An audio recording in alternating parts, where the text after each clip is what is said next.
welcome back to Learn Economia. In this video, we are going to discuss the effects of inflation. Before going into the effects of inflation, it's important to understand what is inflation.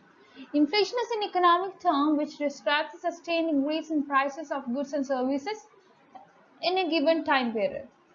So, with reference to time, this is very much important. So, to some, inflation signifies a struggling kind of an economy, whereas for others, inflation is a sign of a prospering economy. So, it depends on how you see inflation and also the changes that is happening in the economy as a result of inflation and the leading factors which give rise to inflation. I have already done several videos regarding the types of inflation. I'll be providing the link of the same in the description box. You can refer to that in order to understand the classification of inflation. In this video, we are going to examine some of the residual effects of inflation. First of all, it's important to understand that inflation is considered to be something which erodes the purchasing power in the economy. So, the first effect of inflation is really just a different way of stating what it is. Inflation is a decrease in the purchasing power of currency due to rise in the prices across the economy. Within living memory, the average price of a cup of coffee was a dime. Today, the price is closer to $3. We are actually using currencies and all in terms of international exchange. What we do is that rather than referring to the currency of a single economy or a single country, what we are using is a currency in terms of dollars. We are not reference to US economy, but as you know, dollar is a standard form of referring to this kind of prices, wages, etc. These kinds of things. So if we refer to these things in dollars, I think you will be able to pick up very easily. So today, as we have seen, the price of a cup of coffee has increased. This is not with respect to dollars, but this is applicable to every other currencies. So this kind of a price change could conceivably have resulted from a surge in the popularity of coffee or price pooling by cartel of coffee producers, or this can be as a result of years of devastating drought or flood or conflict in a key coffee growing region. So that can be, we can attribute this increase in prices as a result of several factors. So this can be a combination of different factors, or this can be it can vary from one factor to another. So for example, in some region it could be a result of some factor, whereas in the case of some other region it could be a result of some other factors, right?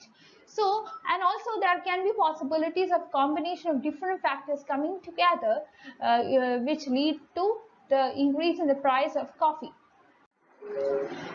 In those economies, the price of coffee product rise, the rest of the economy would carry on largely affected. So this can be some different picture. You can see that in some economy there can be increase in the coffee, whereas in this case of some other economies, the price of the coffee would remain unaffected. So this is what we have seen in many cases.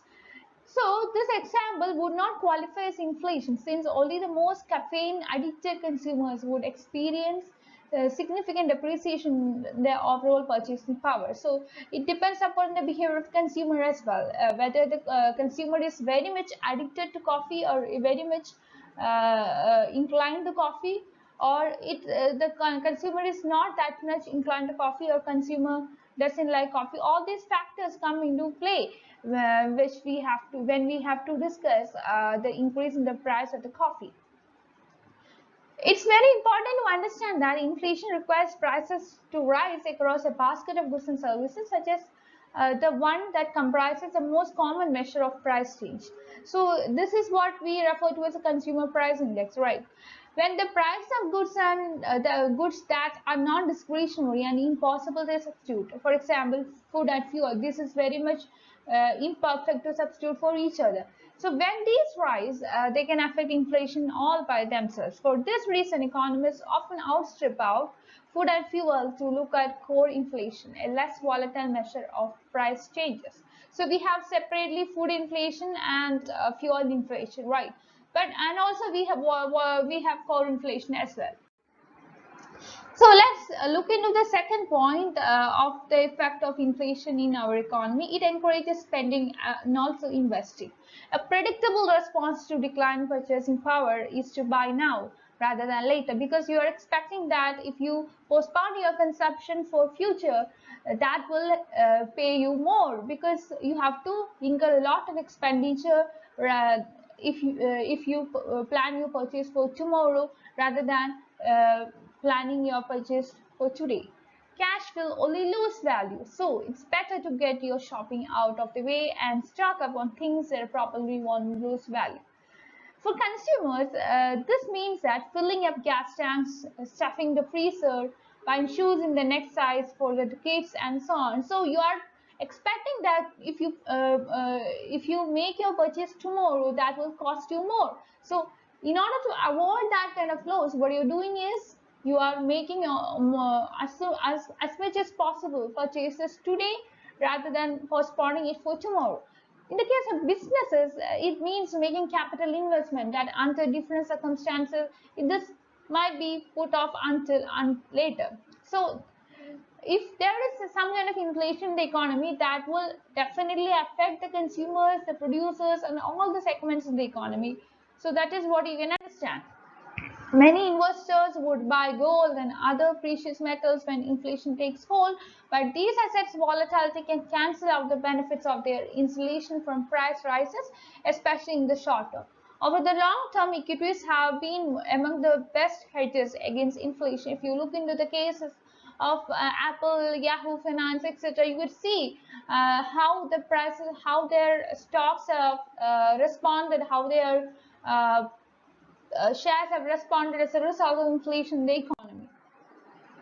So the nominal value in many cases have not changed, but if you dig it up, you could see that the purchasing power has fallen. So this is a main problem with respect to inflation. It would definitely affect your purchasing power. Of course, not every stock would have performed well, as you would see in the case of several stocks. There can be varying differences with respect to several stocks. So it's very important to understand how different stocks in the economy or how different shares in the economy would respond as a result of price changes in the economy. Now, the third important effect is that it would cause more inflation. When there is some inflation in the economy, it can lead to more inflation. So this is mainly because of the urge to spend and invest in the face of inflation tend to boost inflation, in turn creating a potentially catastrophic feedback loop. So this kind of an effect is mainly due to the response made by the people. As people and business spend more quickly in effort to reduce the time they hold their depreciating currency, the currency or the economy finds itself awash in cash no one particularly wants. In other words, you will see that the supply of money outstrips the demand, and the price of money, that is the purchasing power of the currency, would fall at a faster rate. When things get really bad, a sensible tendency to keep business and household supplies stocked rather than sitting in cash devolves into hoarding, which will lead to empty grocery store shelves. So that means that there would be demand from the side of the consumers. As a result of more demand, this will lead to more inflation. People would become desperate to offload currency, so that every payday turns into a frenzy of spending on just about anything, so long as it's not ever more worthless money. So if this kind of a situation happens, what is the resultant effect is that hyperinflation. So if you look into the cases of different republics, you can see the same in the case of Germany, in the case of Peru, in the case of Zimbabwe, etc. You would, in the case of Venezuela, etc., you would see some kind of hyperinflation. Next is inflation would increase the cost of borrowing. You can see that if there is some kind of hyperinflation, states have a powerful incentive to keep the price rise in check. For the past century, especially in the case of US economy, the approach has been made to manage inflation using monetary policy. In order to do that, what the Federal Reserve has done is that it has relied upon the relationship between inflation and interest rate. If the interest rate allow companies and individuals can borrow very cheaply in order to start business, they can earn a degree, they can hire new workers, and they can buy a shiny new boat. So there are different possibilities, right? If the interest is less, there can be more investment. In other words, lower rates would encourage spending and investing, which would generally stop inflation in turn.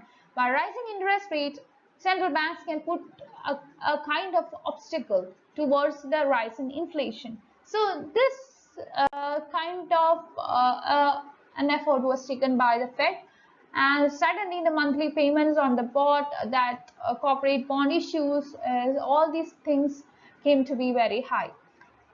Better to put some money in the bank where it can earn interest. So where there is not so much cash sloshing around, money would become more scarce, right? That scarcity increases its value. Although as a rule, central banks don't want money literally to become more valuable. They fear that outright inflation nearly as much as they do in the case of hyperinflation. So it's very important to deal with the prevailing economic scenario. In order to understand the prevailing economic scenario, whether it is deflation or inflation, or if it is inflation, what is the intensity of inflation, whether it is hyperinflation or mild inflation, all these things matters. So scarcity, if the scarcity increases, I mean scarcity of money increases, that will raise its value. Although as a rule, central banks don't want money literally to become more valuable. They fear outright deflation nearly as much as they do hyperinflation. Another way of looking at the central bank's role in controlling inflation is through money supply. If the amount of money is growing faster than the economy, the money will be worthless and inflation would be the resultant feature. As the money supply decreases, the inflation rate too would decrease. Right? And the next effect is lowers the cost of borrowing. Inflation can lower the cost of borrowing when there is no central bank, or when the central bankers are beholden to elected politicians. Inflation will generally lower borrowing cost. If inflation is 10%, the real value of your debt is decreasing faster than the combined interest, the principal you're paying off, then that would create some effect in the economy. When the levels of household debts are very high, politicians find it electronically profitable to print money, stocking inflation and risking away voters' obligations. If the government itself is heavily indebted, politicians have an even more obvious incentive to print money and use to pay down the debt. So, it's important to understand that politicians' occasionally detrimental fondness for inflation has conceived several countries that fiscal and monetary policy making should be carried out independent by central banks. Next is inflation can reduce unemployment. There is some evidence that inflation can push down unemployment. Wages tend to be sticky, which means that they change slowly in response to economic shifts. As per Keynes, what he has done is that he has theorized the Great Depression resulted in part from wages downward stickiness. He has explained how wages is sticky, especially if you come downward. So this is actually a kind of criticism made by Keynes as against as what as I mean it was against this classical school of thought's idea of wage price flexibility that Keynes made this kind of an argument. What Keynes has said is that wages are not sticky. I mean wages are not flexible, especially when you come downwards. Especially this is mainly due to the actions taken by this trade union, their efforts, etc. So it's very important to understand this kind of an analysis when you come to the case of the influence of inflation upon unemployment scenario in the economy. Unemployment surged during this Great Depression. This is mainly because workers resisted pay cuts, and they were fired instead of this kind of pay cut. Since they were reluctant to accept pay cuts, what the employers has done is that they have fired the workers. The same phenomenon may also work in reverse. Wages upward stickiness means that once inflation has certain rate, employers' real payroll costs would fall, and there will be these people will be able to hire more workers. That hypothesis appears to explain the inverse correlation between unemployment and inflation, which is explained by the Phillips curve. I mean, we know that unemployment and inflation relationship is explained and established by the Phillips curve analysis, but a more common explanation put the onus on unemployment, right? As unemployment falls, the theory goes, employers are forced to pay more for workers with the skills they need. As wage rises, so does consumer spending power, because they are earning more. Uh, they are earning more in terms of their wages.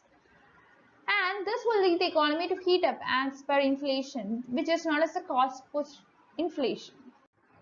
Because the cost of production is increasing in terms of wages.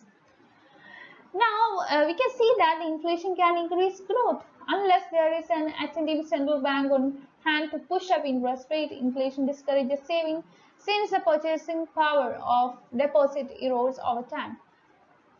That prospect gives consumers and businesses an incentive to spend or invest. At least in short run, this kind of a tendency in the economy would boost to spend and invest, and this ultimately would lead to economic growth. By the same token, inflation's negative correlation with unemployment, this would imply a tendency to put more people to work, spurring growth. This effect is most conspicuous in its absence. Cutting interest rate to zero and below did not seem to be working in many economies.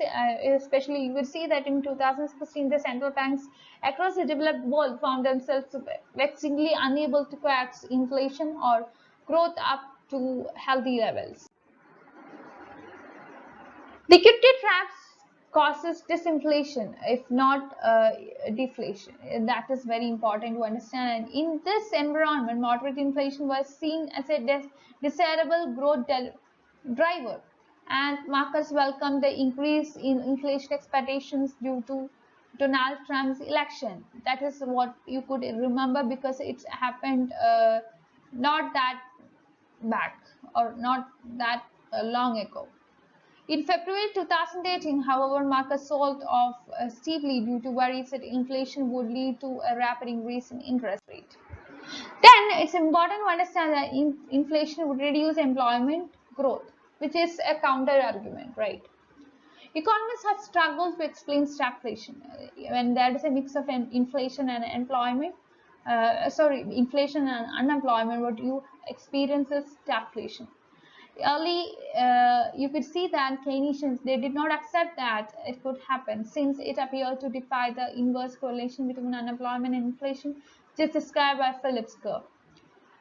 Evidence for the idea could be found in 5 consecutive quarters of productivity decline, ending with a healthy expansion of the fourth quarter of 1974. This is an experience seen in some British economy especially, and there was a drop in productivity in the third quarter of 1973, and which occurred before the Arab members of OPEC shut off the taps in October of that year. As monetary see, the Fed was ultimately to blame.